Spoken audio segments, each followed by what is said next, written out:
वो भटकता रहेगा और सोचता रहेगा कहीं तो परमात्मा मिल जाए, कहीं तो गोविंद के दर्शन हो जाएं, कहीं तो नारायण के दर्शन हो जाएं।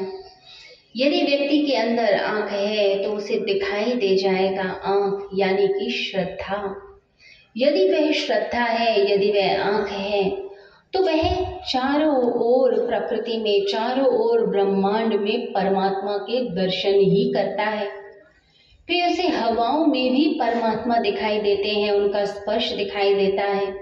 उसे लताओं के अंदर, बेलों में जब वह हिलती हैं हवा के झोंकों से, उसमें भी परमात्मा के दर्शन होते हैं, परमात्मा की अनुभूति होने लग जाती है। उसे फूलों के अंदर भी परमात्मा दिखने लग जाते हैं। जब फूल मुस्कुराता है तो उसे देखकर उसे लगता है कि परमात्मा ही मुस्कुरा रहे हैं। जब वह धूप को देखता है, जब सूर्य की किरणें उसके ऊपर पड़ती हैं, वो जो ऊष्मा है, वो जो प्रकाश है, वो जो गर्मी है, उस गर्मी के अंदर भी परमात्मा की अनुभूति होती है। प्रत्येक जीव जंतु के अंदर, प्रत्येक व्यक्ति के अंदर, वनस्पतियों में, पौधों में, व्यक्तियों में, सब जगह उसे परमात्मा के हस्ताक्षर ही दिखते हैं। वही ईश्वर है, वही गोविंद है, वही नारायण है। सभी के अंदर, उस जड़ चेतन के अंदर सभी में परमात्मा है। परंतु दृष्टि जो है वो जड़ की तरफ जाती है। दृष्टि कभी भी उसके भीतर छुपी हुई चेतना की तरफ नहीं जाती। हम बाहर से रूप रंग देख सकते हैं, बाहर से सौंदर्य दिख जाता है, बाहर से शक्ल दिखती है, परंतु उस शरीर के भीतर जो आत्मा वास करती है, वह जो ज्योति है वो हमें दिखाई नहीं देती। वो दिखाई देगी कैसे? क्योंकि हमने अपने अंदर उस तरह से उस श्रद्धा को, उस प्रेम को, उस भक्ति को जागृत किया ही नहीं।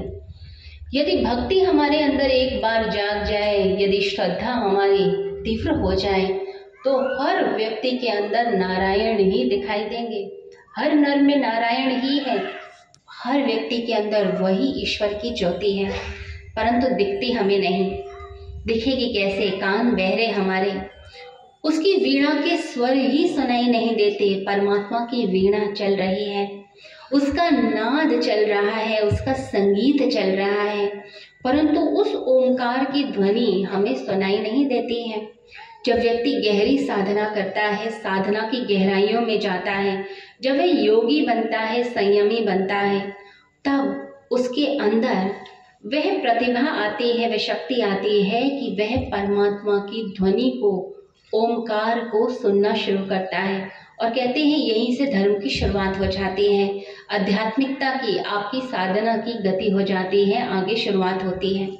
तो ना तो हमारे कान सुन पाते हैं, ना ही आंखें देख पाती हैं। हम परमात्मा को ढूंढते तो हैं, परंतु परमात्मा को अनुभव नहीं कर पाते, उसके प्रत्यक्ष दर्शन नहीं कर पाते। चारों ओर उसी का उत्सव है, फिर भी मनुष्य दुखी है, फिर भी कहता है कि जिंदगी में आनंद नहीं है, प्रेम नहीं है। कई बार तो लोग कहते हैं कि मैंने तो कभी प्रेम का अनुभव ही नहीं किया, पूरी जिंदगी बीत गई, परंतु सच्चा प्यार तो मिला ही नहीं, प्रेम की अनुभूति तो हुई ही नहीं। तो जो उत्सव है परमात्मा को, वो तो चारों ओर है, परंतु मनुष्य ही ऐसा लगता है कि वो अलग थलग पड़ गया, वो अलग हो गया, वो सम्मिलित ही नहीं हुआ इस उत्सव के अंदर। पेड़ पौधे, जीव जंतु, वृक्ष, लताएं, सब इसी उत्सव के अंदर सम्मिलित हैं, परंतु मनुष्य ही उससे अलग है। मनुष्य जो है वो होश पूर्वक इस आनंद में, इस उत्सव के अंदर सम्मिलित हो सकता है, परंतु होता क्यों नहीं? क्योंकि चुनाव की स्वतंत्रता परमात्मा ने दे रखी है।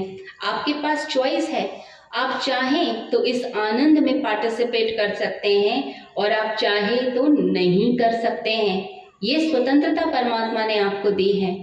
पशु पक्षियों के पास कोई चॉइस नहीं होती, वो तो उस आनंद में सम्मिलित हैं ही। कोई चिड़िया अगर गीत गाती है तो वो आनंद में गाती है, कोई पक्षी चहचहाता है तो आनंद में चहचहाता है, परंतु जो मनुष्य है वो कभी भी जब बोलता है या कार्य करता है वो आनंद में नहीं करता। वो सोचता है कभी कहीं और मिल जाएगा, शायद ये काम पूरा हो जाएगा, उसके बाद आनंद मिल जाएगा। तो मनुष्य ने अपने आप को अलग किया हुआ है इस उत्सव से। तो परमात्मा का निमंत्रण है, परंतु वो निमंत्रण हमने ही स्वीकार नहीं किया हुआ।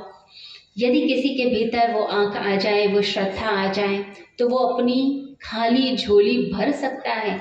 और जब खाली झोली भर लेता है तो धन्यवाद के भाव से भर जाता है कि परमात्मा तूने तो बहुत कुछ दिया।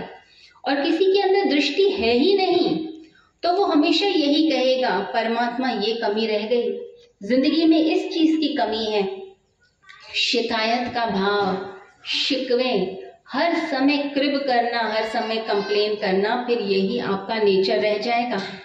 तो शिकायतों में बीत जाती है जिंदगानी, धन्यवाद का भाव आता नहीं, अंदर से प्रभु के प्रति प्रेम आता नहीं, उसके प्रति वह पुकार आती नहीं।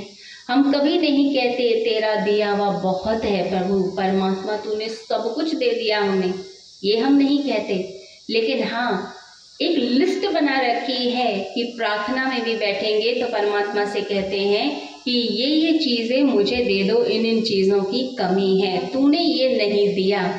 यानी हम परमात्मा की जो इंटेलिजेंस है, जो बुद्धिमत्ता है, बुद्धिमानी है, हमने उस पर ही क्वेश्चन मार्क लगा दिया कि परमात्मा तुम्हें तो पता ही नहीं कि क्या देना चाहिए और क्या नहीं देना चाहिए। वो सबका रखवाला है, सबके कर्मों का हिसाब रखता है। हमने जो कर्म किए हैं उसी का फल हमें प्राप्त होता है।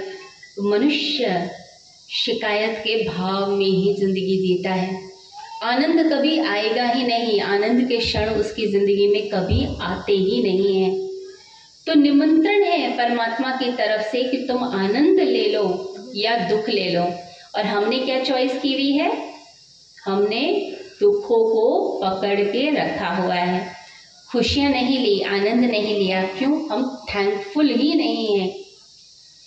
भगवान श्री कृष्ण कहते हैं, तेषाम सतत युक्तानाम भजताम प्रीति पूर्वकम, जो निरंतर मेरे ध्यान में लगे हुए हैं और जो मुझे भजते हैं प्रेम से, तदामी बुद्धि योगम, में उन्हें बुद्धि देता हूँ, तत्व ज्ञान देता हूँ, ऐसा ज्ञान देता हूँ जिससे वह मुझे प्राप्त कर पाए।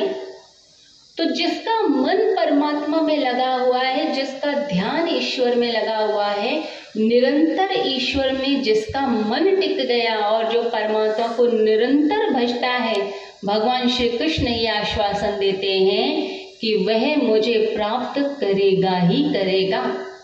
मैं मिलूंगा ही मिलूंगा उसको, लेकिन तुम्हें अपना चित्त मेरी तरफ लगाना पड़ेगा, अपने मन को मुझ में रमाना पड़ेगा। अगर तुम मुझ में मन को नहीं रमाते, धन को, पद को, संसार को रमाते हो, तो तुम्हें मिलेगी अशांति, तुम्हें मिलेगी टेंशन। और अगर तुम मेरी ओर चलते हो, यानी मैं यानी परमात्मा, अमृत की ओर जब हम चलते हैं तब मिलता है जिंदगी में आनंद, मिलती हैं खुशियाँ। परंतु जरूरी क्या है? जरूरी है कि हम उस परमेश्वर के प्रति समर्पण भाव से युक्त हों।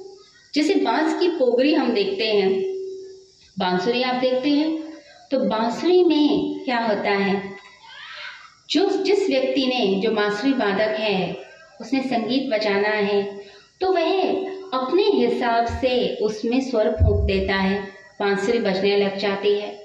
ऐसे ही हमें भी, एक भक्त को भी क्या करना पड़ता है, अपने आप को बांस की पोगरी बनाना पड़ता है। ऐसा अंदर से खाली होना पड़ता है कि परमात्मा का संगीत हमारे अंदर प्रकट होना शुरू हो जाए। अभी भीतर क्या भरा हुआ है? अभी भीतर भरी है दुनिया की बातें, दुनिया की चीजें, दुनिया भरी पड़ी है, परंतु भीतर परमात्मा का रस नहीं है। अभी हम परमात्मा के उपकरण नहीं हुए। कोई मीरा, कोई चैतन्य, कोई कबीर, वह अपने आप को परमात्मा का उपकरण बना पाते हैं, परमात्मा की राह पे चल पाते हैं।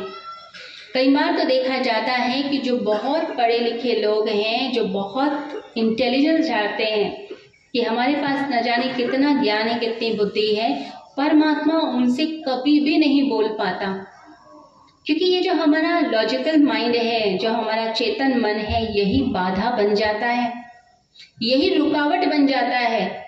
और कई बार देखा जाता है जो भोला भाला बच्चा है, भोला भाला व्यक्ति, जिसके पास ज्ञान नहीं है, जिसके पास बहुत बुद्धि भी नहीं है, जिसके पास बहुत शास्त्र का ज्ञान नहीं है, यूनिवर्सिटीज की डिग्री नहीं है, जो कोई बहुत बड़ी पोस्ट पर भी नहीं बैठा, सीधा साधा इंसान, परमात्मा उसकी प्रार्थना जरूर सुन रहा होता है, उसकी तरफ जरूर देख रहा होता है, उसकी तरफ रुझान होता है, क्योंकि परमात्मा भावनाओं की तरफ देख रहे होते हैं।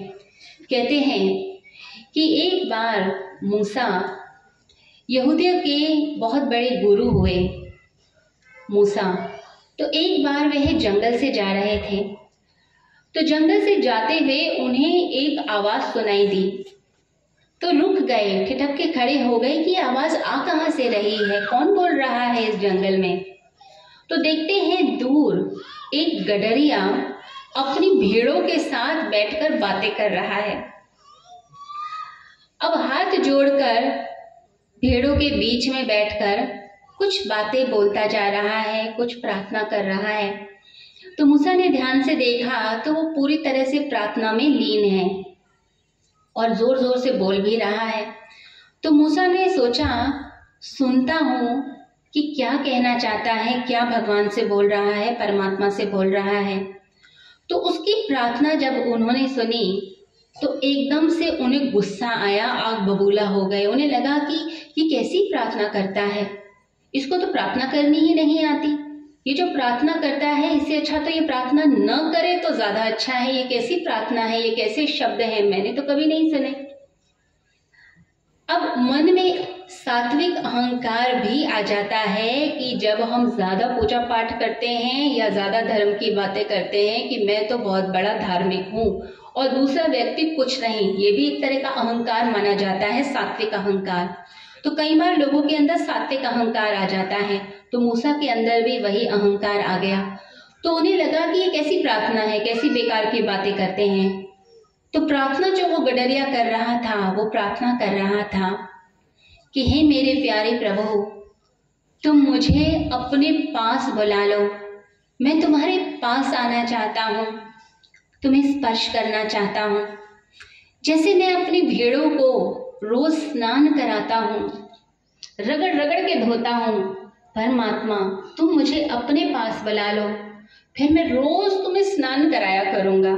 अब भोला भक्त है तो भोला भक्त तो भाव ऐसे ही होंगे कि भेड़ों को नहलाता हूँ, स्नान कराता हूँ, तो परमात्मा मैं तुम्हें भी स्नान करा दूंगा।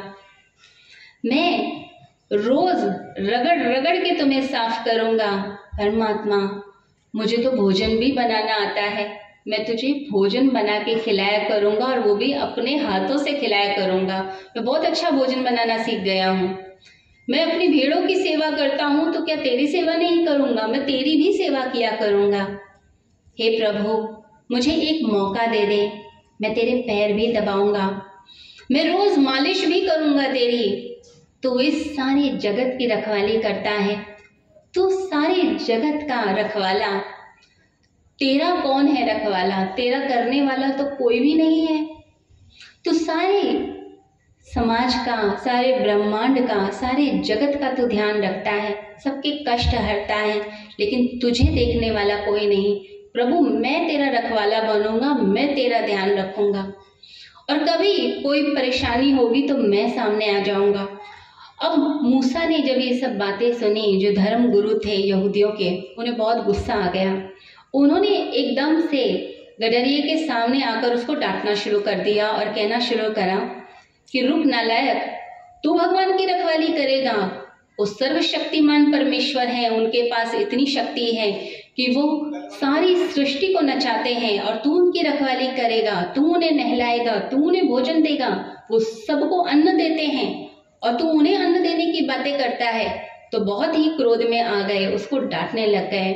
अब गडरिया एकदम से घबरा गया, उसे लगा कि ये क्या मेरे साथ हो गया। उसने तुरंत धर्म गुरु के पैर पकड़ लिए, मूसा के पैर पकड़ लिए और कहने लगा कि मुझे प्लीज माफ कर दो, मुझे क्षमा कर दो, मैं तो अनपढ़ आदमी हूँ, मैं तो भेड़ों के साथ रहता हूँ, मुझे क्या पता प्रार्थना क्या होती है, मुझे अच्छी अच्छी बातें आती ही नहीं है, आप ही मुझे अच्छी अच्छी बातें सिखा दीजिए, मुझे क्या पता, मैं तो जो भेड़ों से बातें करता हूँ, मैं तो बिल्कुल ऐसी ही बातें जो है परमात्मा से करने लग गया।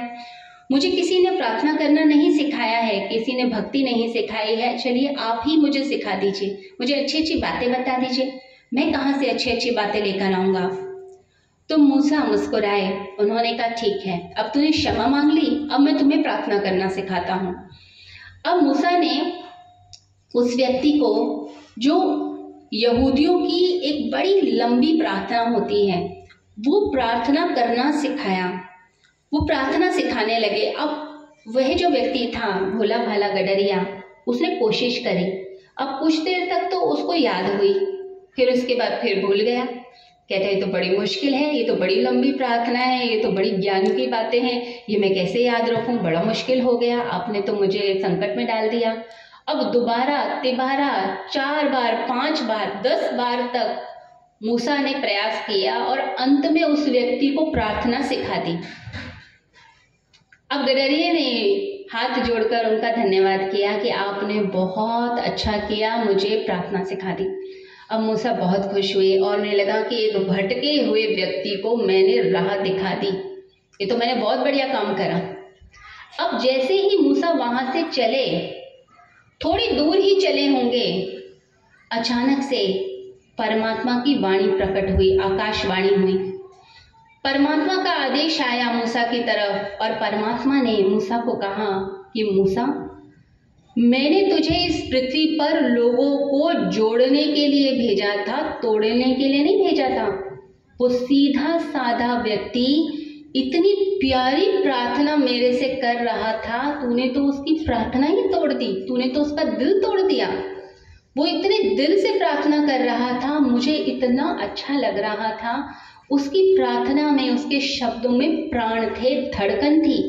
अब जो तू उसे प्रार्थना सिखा के आया है और अब जो वो प्रार्थना कर रहा है, उसमें प्राण नहीं है, उसमें धड़कन नहीं है, उसमें शक्ति नहीं है, उसमें वो भाव नहीं है जो भाव होने चाहिए। तूने ये क्या किया, तूने तो तोड़कर रख दिया। जा उससे जाके क्षमा मांग कर आ, उस व्यक्ति के पास जाकर क्षमा मांग। अब मूसा घबरा गए कि ये परमात्मा की वाणी प्रकट हुई, परमात्मा ने मुझे क्या आदेश दे दिया। घबराए और भागे उस गडरिये के पास और जाकर उसके पैर पकड़ लिए और जाकर क्षमा मांगी और कहा कि परमात्मा को तुम्हारी प्रार्थना पसंद है, मेरी प्रार्थना पसंद नहीं। मैंने तो अपनी जिंदगी लगा दी, उसके बाद भी मैं परमात्मा को प्रसन्न नहीं कर पाया और तेरी भोली भाली प्रार्थना परमात्मा को पसंद आ गई। एक काम कर, तू ही मुझे सिखा दे प्रार्थना कैसे की जाती है। पहले मैं गलत सिखा रहा था, अब तू मुझे सिखा कि इतने भोले भाव से प्रार्थना कैसे की जाती है।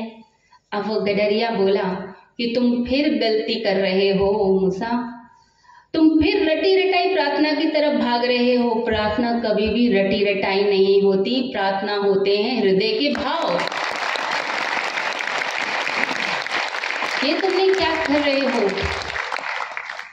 याद रखें, परमात्मा आपका ज्ञान नहीं सुनना चाहता, परमात्मा आपके हृदय की धड़कन सुनना चाहता है। बस वो धड़कन सुना दीजिए। तो परमात्मा शब्द नहीं, परमात्मा भाव के भूखे हैं, भाव सुनना चाहते हैं। आपकी भावनाएं कैसी हैं? तो आपका ज्ञान काम नहीं आएगा, काम आएगी आपकी भक्ति, काम आएगी आपकी भावनाएं, काम आएगी आपके अंदर की सुंदरता, अंदर का सौंदर्य। यानी मन पवित्र, जिसका मन पवित्र है और जो कहता है सिर्फ एक ही धन है मेरे लिए, वो धन किसका? परमात्मा का धन। बस यही धन मुझे चाहिए। कितने लोगों को परमात्मा रूपी धन चाहिए? हाथ खड़े